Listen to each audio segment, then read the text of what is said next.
Hey, man, it's all about the big three in Cincinnati, but will Higgins say, man, I ain't worried about the big three. It's just Big T. We'll talk about that in just a second on Locked On NFL. The barbershop is open and Tony Wiggins has a chair for you. He's ready with some real NFL talk.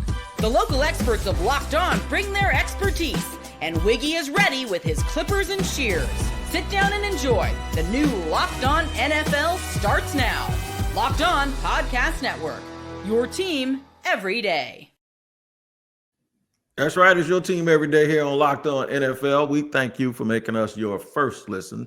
It's a show that what we do is twice a day, man. We use the local experts to talk about the biggest stories from around the National Football League, and we ain't gonna stop today. Reminding you wherever you see us or hear us on podcasts, make sure you tap into that location each and every day.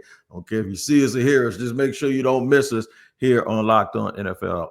As always on Thursday, except last Thursday because my man was on vacation, I got my man Chris Carter back into the fold. Chris, I want you to know this before we get started. I had a CC on, right? CC, I call you CC all the time. Well, Chris Clark stood in here last week for you right before Kansas City took that beating the other day, and I had to tell him that I was picking the Eagles, and it looks like I was right. But here's what we're going to run down today. Saquon and Henry, have they changed the narratives about running backs around the National Football League? Aaron Rodgers, will he play where? Or will Aaron Rodgers will play where? That's a good question. He will play where, or will he play anywhere? That's what we'll talk about. And who wants some of Deebo? That's right. I got a lot of movie references and music references today. Who wants some of Deebo? Perhaps the AFC, he'll be the domino after the first domino, and that's my man T. Higgins. T. Higgins is a free agent. He got tagged last year. He might get tagged again this year. Joe Burrow has made him a little bit of a priority. He is number one on everybody's list, Chris Carter, as the top free agent in the National Football League. And he should be. He's a heck of a playmaker. You know, if it wasn't for Jamar Chase, he'd be the number one receiver with Joe Burrow and probably have a lot better stats. T. Higgins is a bad man, and he's going to be there. But here's my thing. I don't know how long he's going to be a free agent, because if I'm the Bengals and I got to do some financial maneuvering to do this, I am franchise tagging him. And if I can't afford him, if he wants to go somewhere else, I am then trading him. I am not letting him just hit free agency and go where he wants, because I'm telling you right now, if the Pittsburgh Steelers see him on the market, they are going to probably have about $70 million in cap space when all's said and done.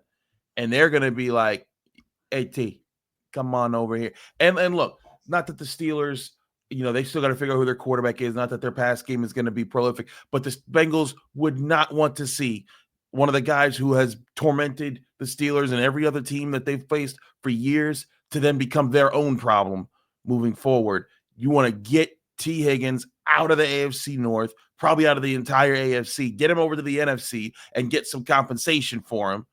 And that's why I think he's not going to actually be a free agent. He's going to be someone that gets tagged and traded, and the Bengals get some compensation for him versus just hitting the free market. If he hits the free market, oh boy, something went wrong for the Bengals. In my opinion, there. But certainly T. Higgins, he should be a priority for the Bengals to figure out. My only thing with the Bengals moving forward is they have a lot of big contracts that they got to sort out. Like I know, like, you know, they do have cap space right now, but you know, they got to figure out what's going on with Trey Hendrickson.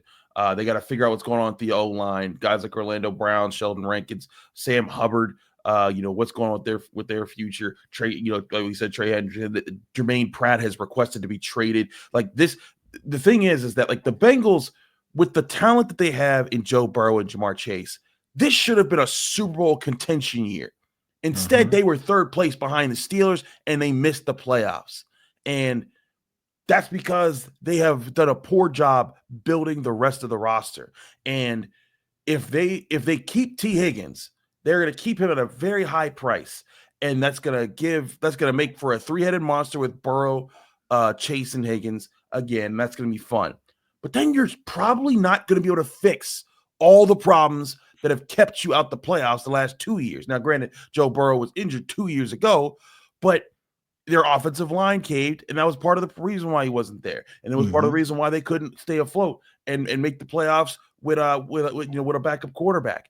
And they need to have other strengths. They haven't hit on them, and it is why they have not capitalized and got a Super Bowl or more with a guy who should be in the same sentences as Mahomes and other guys that have been winning Super Bowls of late. No doubt about that. We're going to listen to Locked On Bengals, and I'll come back and I'll piggyback off some of the things you said. But check out the boys from Locked On Bengals when they talk about T. Higgins. By the way, they love him. So this won't surprise you one bit. What if they decide to move on from T. Higgins? What does that look like? Because just, again, to be clear about it, and you can reiterate your preference as well, extending T. Higgins still makes sense to the host of this podcast. Yeah, T. Higgins should be a top priority. And as we record this, February 11th, we are T-minus 1 week, Jake. Let's go 1 week away from the franchise tag window opening up. And that will be a 2-week window where the Bengals can place the franchise tag on T. Higgins. That is key. That is very important. And I know some are going to say, do not tag T again. To me, that is going to tell us a lot about this situation, because I think it's going to be hard for T. Higgins, knowing the teams that are interested in him, to not want to look at the market. Like, I know it's easy for us to say, get the deal done, get the deal done. But T. Higgins is a month away from free agency. He can get to free agency, even though he wants to be in Cincinnati and loves Joe Burrow and Jamar Chase. Of course, he's going to want to test the market. And I've said this. I think if he gets to the market, you're talking 32, 33, 34, 35 million per. I think he gets a lot of money. He wasn't hurt by his injuries last year. I said he had some real bad luck because he got hurt last year. But what actually happened is when he came back, he played his butt off, man, especially trying to get them into the playoffs. So those injuries did not hurt him at all. Here's my thing. There's a team down here in Jacksonville, too, that they have a number one receiver who's on a rookie deal, right? Mm-hmm. So when you get one guy who's a really, really good player on a rookie deal, at his same position group, now you can allocate funds to go out and get a big-time player. It's hard, though, to imagine a team with two $100 million wide receivers and a $250 million quarterback. That's why I think the Bengals are in a little bit of a conundrum. But it's a conundrum that's good because at least the two guys that they picked at that position actually turned out to be really, really good players. You should never, ever feel too bad that the guys you're drafting turn out to be really, really good players because it gives you leverage. The problem with them is what you said. They've done a bad job of team building. They have always run a very, very thin front office. And I don't think that they're going to be able to have these top-loaded contracts. And then you mentioned Trey Hendrickson. I don't think they're going to be able to do that and supplement what they need in the draft the way teams like Philadelphia and Baltimore do. Yeah, and I think that's the thing here is that's who you're competing with now too, right? Like you and I have talked about this for years now. I've talked about this with several people for years. We've talked about this on Locked On Steelers. The day of just only the quarterbacks that are the supreme quarterbacks winning is over. Like now teams have figured out the ways to counter that by playing tough defense, dominating the front, and with dominant fronts and strong run games and balanced offenses that make it just as effective and sometimes even more effective than teams that have those supreme quarterbacks. Super Bowl case in point. Look at how the Eagles just beat up on the Chiefs in that game. They made Patrick Mahomes look irrelevant. It's like, it doesn't matter. We got this pass rush. I saw over the weekend somebody saying, oh, well, there's your sign where Patrick Mahomes isn't on the level of Tom Brady. Tom Brady's 7-3 in the Super Bowl. Patrick Mahomes has started out 3-2 in the Super Bowl. He can't be like Brady. And I had to remind everyone, I was like, you know what Tom Brady's record was through 5 Super Bowl appearances? 3-2.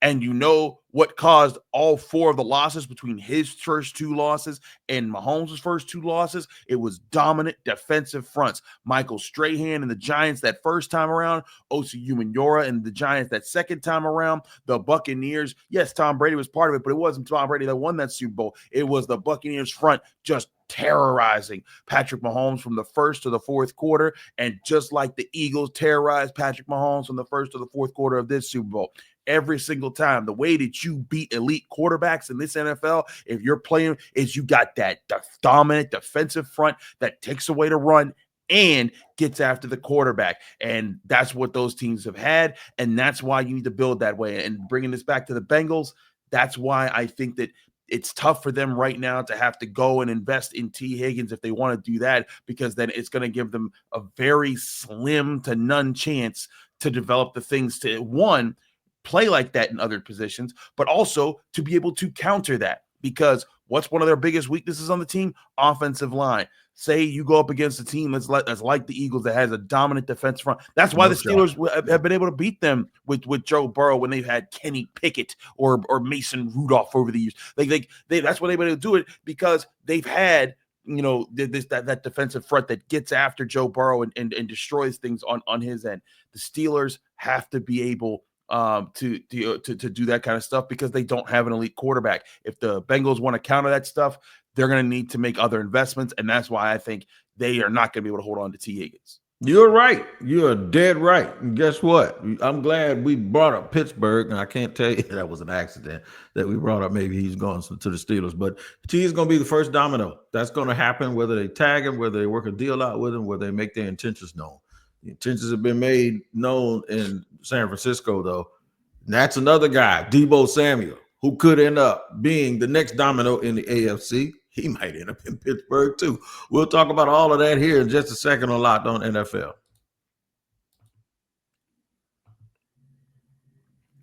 Today's show is brought to you and sponsored by LinkedIn Talent Solutions. That's right. All in. That's right, man. As a small business owner, and I've been there 3 times, your work doesn't end when the clock hits 5. Your business is always on your mind, which means it's time to hire. You need a partner that works as hard as you do. That's where LinkedIn Jobs comes in.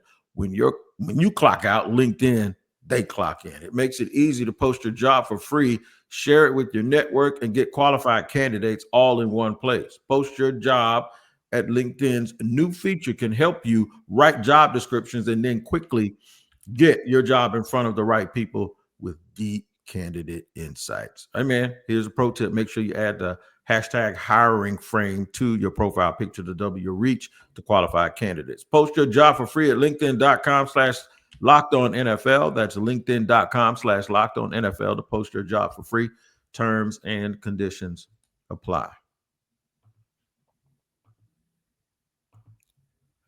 We're rolling along here on Locked On NFL here in the barbershop. My man, Chris Carter, joining us as always here on a Thursday. This might be a really, really interesting free agency class with the wide receiver class. The guys from Locked On Broncos will actually sort of explain that to you a little bit because there's going to be a domino effect. I think the first domino is T. Higgins. The second one might be Deebo Samuel and his unique skill set to do multiple things.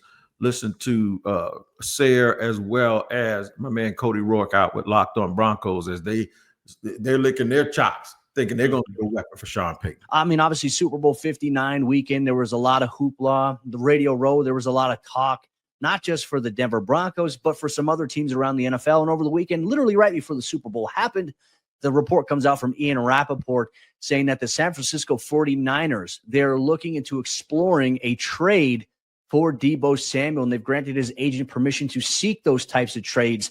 And all of a sudden, my ears perked up. I don't know about what your reaction was, but I was thinking to myself, Sean Payton said that the Broncos, there must have this offseason as a joker. There's no better joker available right now than a Deebo Samuel. Cody, this is shaping up to be one of the craziest off seasons that we've seen. I mean, the NFL offseason always dominates the headlines, but I mean, we're getting stuff with Myles Garrett trade rumors, Cooper Kupp, Aaron Rodgers and the Jets moving on, which, I mean, that has a ripple effect on Devontae Adams and his availability. And now Deebo Samuel, who he's been one of the top stars offensively in the NFL the last handful of years. I mean, I know these past couple of seasons hasn't been quite as effective, Cody, as back in 2021. Deebo had over 1,700 yards from scrimmage, nearly 1,814 total touchdowns. That production, I guess, kind of tapered off over the last couple of years, but this is still a guy that, I mean, he had 800 yards from scrimmage this past season in 15 games, over 1,100 last year, 16 total touchdowns the last 2 seasons. I mean, Deebo Samuel is the type of guy that he can do a lot of different things for your offense. Deebo Samuel is a real good player. He was one of my favorite players when he came out and he got drafted, and he ended up dominating the Super Bowl. The problem with Deebo Samuel is Deebo Samuel plays a style of football that's going to allow him or cause him to miss a lot of time, I believe, with the physical nature that he plays with. Availability is a skill, man. Is it worth the bite, though, if you're a team like the Denver or perhaps the Steelers to go after Deebo Samuel? I mean, if you have a specific place for him, yes. It's funny. I just talked about this for today's episode on Locked On Steelers. If the Steelers were to go after Deebo Samuels, it'd be fine to get Deebo Samuel, but you're not giving up big compensation for him, and you're not just getting him. You're getting other things. Now, the Broncos may be in a different position. They got Cortland Sutton, and they feel like that, but that could work. But I think if you're getting Deebo Samuel, he is a puzzle piece, not a big piece. He's a connector, not the platform for your wide receiver room. And that's where he is. And to your point, age, he's 29. He has a lot of mileage on him. He's been used like a running back for a lot of time. That's that should slow things down. And so if you're a team like I'm sure it'd be exciting to have him in and use him in some interesting ways. But I don't think he is in that conversation with like the T. Higginses and the big name wide receivers that are going to be either signed or moved around in this offseason. I think that he is. I think that 2 years ago that might have been different, but right now I think that there's some people raising their eyebrows and looking at the idea of acquiring a dude with that kind of mileage and his injury history. Yeah, and he has an acquired skill set. I mean, Deebo ain't gonna sit out here and route tree you to death, even though I think he's a pretty decent route runner. I got a whole bunch to say about his wardrobe choices before the game, but that ain't even the conversation we're trying to have right now. But I will tell you this, man. You see him and you just see the touchdowns and you see the production. But what you don't see is what kind of impact, like if you brought him in, what kind of impact would he have on George Pickens, the young receiver? What kind of impact would he have on who's going to be the quarterback? And do you fall in love with the gadget so much that you kind of get away from the things that you normally want to do? I tell you what, though, for the 49ers to be making this move, especially with Brandon Ayuk coming off of an injury, they're a team, and we'll pause right here with them real quick. They're a team that's in a real funky situation. And I was sitting there trying to think of, like, the teams that didn't make the playoffs this year that could make it. And the first team I thought about was the 49ers until I started to take a deep look and a deep dive at their entire situation right now. Their top two receivers coming into last season, one's coming off an ACL, the other one they're trying to get rid of. We don't know if Trent Williams is going to be around. I'll tell you what, man, they got the 49ers are one of those teams that you're used to seeing win or at least contend. They got a lot to think about this offseason. They do, and they got to fix stuff. If they don't, I was looking at the other day. I think Kyle Shanahan, I don't mean to speak out of turn, but I do believe he's been in the NFL 8 years now, and I think he's only had a winning record 4 of those years. Mm-hmm. Looking at this now, 4 years he's had 10 or more wins. The other 4 years, 6-11, 6-10. 4-12, 6-10. So he's either been he's been over the line or way behind the line. And I do think there's some questions there about the Niners and what's been going on. Granted, injuries caused that set them back this year, but they need to show that they can push things forward, because I think that there's a chance that they might have spent all their ammunition on this current core with the injuries that have been piling up on them and the situation that they've been going through. So now I do wonder, can Kyle Shanahan, can he rebuild or show that this core has some more years in them, or are the Niners going to have to strip out some parts and fall behind for a few more years as they rebuild? That's a very good point. I did not realize that he was batting 500 when it comes to making the playoffs. I think it was giving me a blind spot with that is the fact that he's been to 2 Super Bowls, and they were very, very competitive in both of those games. So with that being said, let's move on to the subject of the year, of course. And I say that half wittingly and sort of really off the hip. We want to talk about Aaron Rodgers. And what is Aaron Rodgers going to be up to, and what is he going to be doing this time of year? I'll even tell you something funny somebody said the other day. We'll get to that in just a second here on Locked On NFL.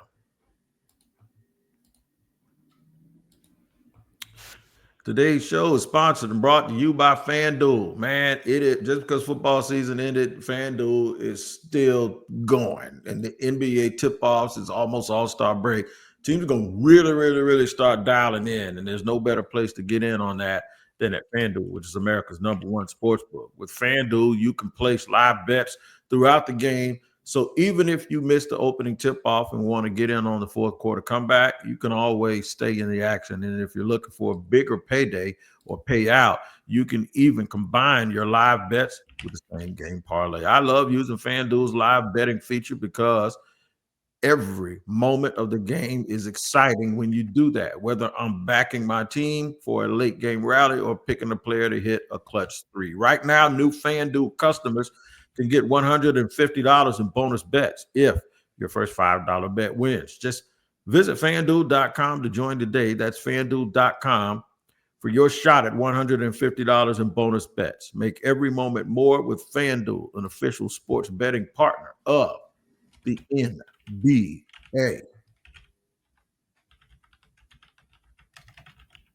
Sliding along here with my man Chris Carter here on a Thursday on Locked On NFL, where we are always here and glad to give you everything that's going on around the National Football League. We got two things to talk about in this segment. I got to get to one of them because I just got to flat out ask Chris Carter a question. Do you want Aaron Rodgers to be your quarterback in Pittsburgh?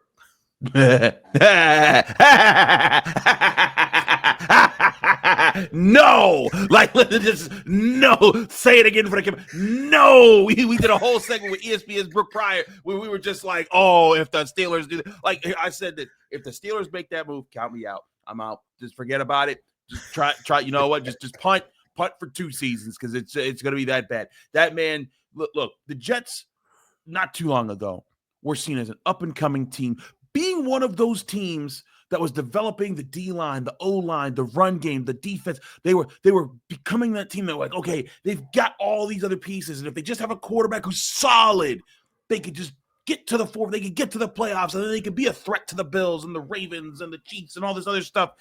And now in just a 2 years' time, where one of those years he didn't even play, Aaron Rodgers has ripped that all from them, and the Jets are once again the joke that they have been for most of the past 50 years. And it's just it is just sad to see what has happened there. Aaron Rodgers, if the only reason you bring him to the Steelers is if you, as Brooke Pryor put it the other day, he would be like a leech.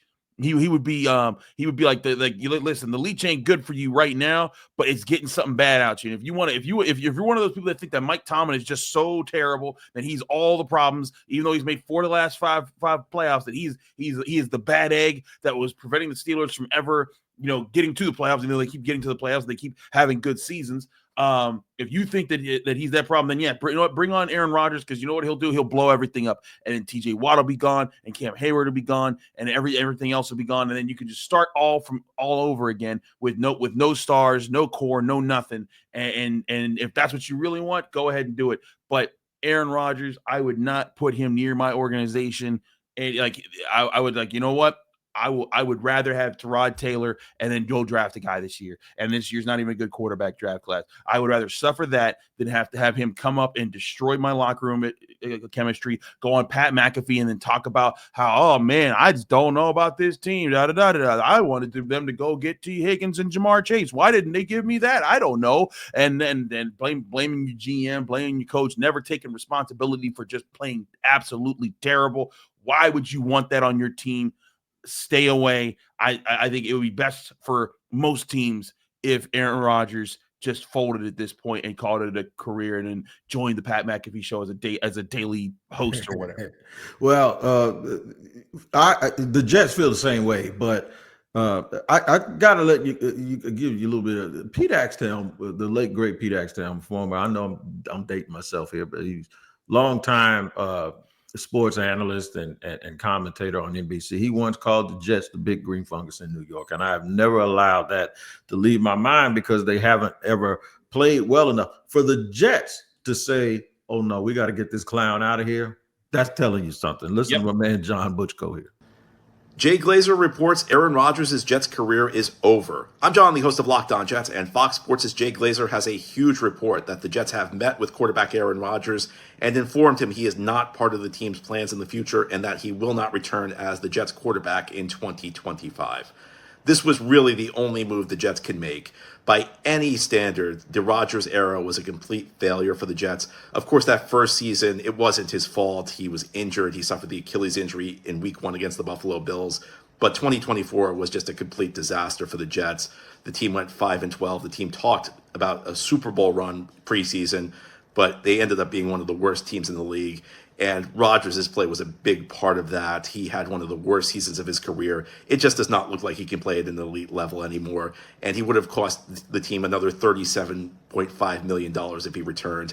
Beyond that, the Jets just needed a fresh start. They needed to turn the page. Aaron Glenn and Darren Muji are now the people in charge. And it was time to move on from Aaron Rodgers. For more on the Jets, tune into the Locked On Jets podcast, part of the Locked On Podcast Network, your team every day. So the only team I can imagine him going to, and I'm really going to say this, the only team that I can see him going to is Vegas to go and with Pete Carroll, and I think that they could probably figure something out, especially with the GOAT Tom Brady, hovering around the franchise. That's the only place I could see where it would make at least a little bit of sense, even if they drafted a young player this year, or let's just say they miss out on both of the quarterbacks that's considered top 5 picks or top 10 picks. Then if they go Jackson Dart or somebody like that in the second round and don't want to rush him.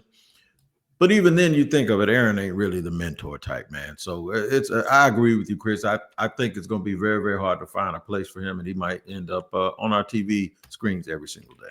Here's another thing, too. If I'm a head coach, do I want that guy? That dude got Robert Saleh fired. Like, do I want that problem on my team when he's not even that good? Like, you spin to win that. You say, no whammy, stop. If he is still playing at an elite level, he ain't been there in many years. And so I'm just like, if you're a head coach, why would you want that headache? The only coaches that should be able to take that on are coaches that are entrenched, playing, coaching really well right now, and have a lot of other things going for them right now. Like Mike Tomlin right now, he just signed a 3-year extension.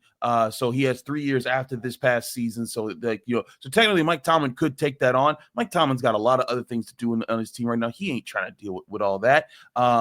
Pete Carroll, if he feels entrenched and secure at the Raiders, maybe. But if I'm a new coach, why would I want to deal with that? I want to get my young quarterback that I could find in the draft or trade for, or just my bridge quarterback before I go get my quarterback next year, or be at a team that has a quarterback, So, I was looking throughout the NFL. I don't know which team would be the landing spot for him. You got your teams with established quarterbacks like the Bills, Ravens, Texans, Broncos, Cowboys, Bears, Falcons. Now they have Penix, Murray in Arizona. Maybe Miami if you're really crazy, if you think that Tua is done and you're trying to move on from there. But again, I just think you put him in Miami, that's just a dangerous situation. Maybe the Colts because you're just Anthony Richardson has been a disaster so far. Maybe the Giants because what else would why not? You're just that bad. Just bring him on in. Maybe that's one of the places where you could just make Aaron Rodgers a lead to that situation. But Goff's in Detroit. Bryce Young played better for the Carolina Panthers. Maybe if you just need somebody in with the Rams because that Stafford's supposed to be gone. But you go down the line, what situation would be better to have the right now version of Aaron Rodgers? And unless you think that he just has that it factor and you can pull that out of him.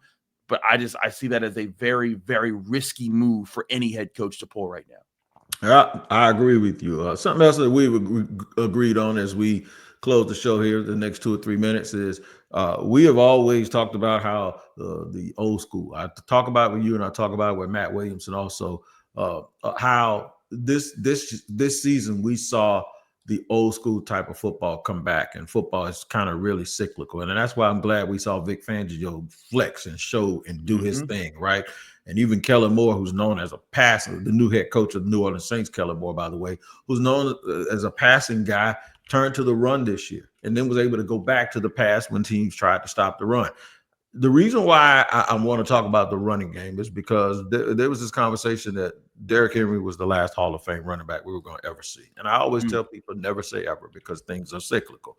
Well, Saquon Barkley has stepped into that conversation now. And maybe a guy named Jahmyr Gibbs has ideas of stepping into that conversation. Saquon and Henry have sort of changed the dynamic from worrying about running backs in terms of positional value and then just focusing on how good of a football player somebody is and how well they take care of their body.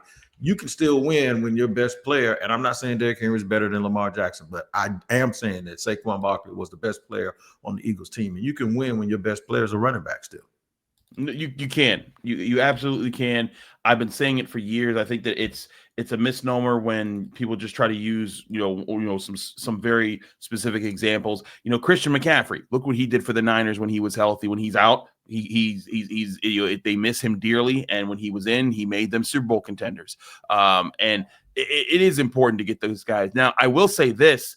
I think that, there's still the argument out there that maybe you want to go get the free agent running back. Maybe you don't, because that's one thing that all three of those guys have in common. The Eagles got Saquon Barkley because he hit free agency. The Ravens got Derrick Henry because he hit free agency. The Christian McCaffrey was traded for to go to the Niners. None of those teams drafted their running backs, and maybe that's the thing is that if you're gonna get the superstar running back, you also need to have the O-line ready to go with that guy. And I think that's where you look at the Ravens, their O-line's been invested into, and Lamar Jackson also really helps with that because his option, his running threat, divert some attention away from Henry. But you look at the Eagles, their O-line's been dominant. You look at the best years of Christian McCaffrey, they had a good O-line in San Francisco. And so I think the thing is that like Ashton Jeanty is available in the NFL draft this year. His explosiveness, his speed, his playmaking ability. He looks like he could be one of those guys if he's in the right situation. But who has the right situation right now where running back's the first round pick that you want to make right now and you feel comfortable going after? Like everyone said at the time when the Giants drafted Saquon Barkley, he was a top 10, top 5. I forget where he went in the NFL. He was very high. Everyone said, look, it's not that he's not a great player, but the Giants have so many other problems. Right. And it's like if that was the 20 through 31st pick or whatever in that draft class, it'd have been like, okay, we get it because he's that good of a player, and you're hoping that works out at running back. But when you get those top 10 positions, you need a guy who's going to be a pillar for you moving forward. And running backs can be pillars, but they're the pillars that need other things around them, as our quarterbacks. I think that's the thing is that running backs have been made that. Now, will it change the conversation for a lot of people? No, because I think some people are really stuck in the ways of just saying running backs are irrelevant and that style of football is irrelevant. But as more and more teams win like that, you look at what Jahmyr Gibbs has done for the Detroit Lions, but again, good offensive line. You look at what the Eagles are doing with Barkley, Derrick Henry, and you look at other guys that are coming up in the NFL. More and more teams are going to become better running threats in the NFL, and that's what the NFL is going to want. So running back is coming back around. I just think it's going to take a while for people to just officially acknowledge it. This is this noble concept to piggyback on what you just said. No matter how good your players are, if you don't have good players around them to complement them, they won't look very good. That's basically the nutshell of football. It's your job to make sure that you surround your quarterback with talent, you protect them with a line, and that you get an offensive line so your running back will have running lanes, no matter how good they are. All right, here on Locked On NFL, we try to be good for you twice a day. Tyler rolling early in the morning like a double shot of espresso, and then me, Tony Wiggins, here in the barbershop. Using local experts that know your teams like no one else, so you get the best stories from around the NFL delivered in the right package. Make sure you check us out here each and every day on Locked On NFL. Check out Chris Carter on Locked On Steelers and me on Locked On Jaguars. We'll see you next time here on Locked On NFL.